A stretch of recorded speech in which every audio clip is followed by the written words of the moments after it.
عاقل موسى أحمد إسماعيل وكمل عقاش قبل كسناج أيام ما تسديرا لو سدوية دقمة قرض قلبيت قبل كاس سناج عاقل كي وفد بلارن وسفر كوهليي ayaa waxa gudaha degmadaasi ku soo dhaweeyay maamulka degmada Garadaga wax garada iyo xeer beegti tira badan oo gooreen waxa halkaasi hadal soo dhaweeyna ka soo jeediyay maayir ku xigeenka degmadaasi Saal Maxamed Ismaaciil xogayaha fulinta dawladda hoose Cabdiraxmaan Jaamac Ducaale musharax xildhibaan Axmed Faarax Maxamuud Jaara iyo riwaayo aadan Ducaale oo dhamaantood carabka ku dhuftay sida ay ugu faraxsan yihiin soo dhaweynta Caaqil Muuse Axmed Ismaaciil على مردية والدين waxaan halkan ku soo dhaweynaynaa degmada Garadag annagoo maamulkii degmada Garadag waayeelkii wax garadkii dhalinyaradii bulshada qaybada kala duwanaa caaqil Muuse Axmed Ismaaciil Maxamuud oo cuqaasha ugu miisaanka weyn degmada Garadag waxaan caaqil ku soo dhawow aad iyo aad anigoo ku hadlaya afka caaqilka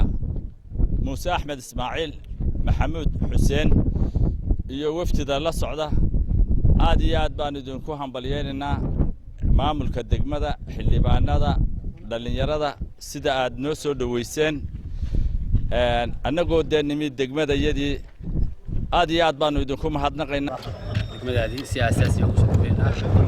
dadkaaga oo ku taxeegan baa timi xilligii munaasibkaana waa timi soo dhaw caaqil fayda marka waa qoyskii caanka ahaa ku soo dhaw degmadaadii ku soo dhaw dadkaagii waana caaqilkii guud ee Gaashaanbuur Iidle welcome gabagabadii caaqil Muuse Axmed Ismaaciil oo madasha lagu soo dhaweynayay ka hadlay ayaa maamulka odayaasha indheel garadka reer Garadag uga mahad celiyay soo dhaweynta diiran ay ku qaabileen Assalaamu alaykum warahmatullaahi wabarakaatuhu waxaanu aad iyo aad ka mahadnaqaynaa soo dhaweyntiina sharafta badan odayaasha iyo dhalinyarada maamulka degmada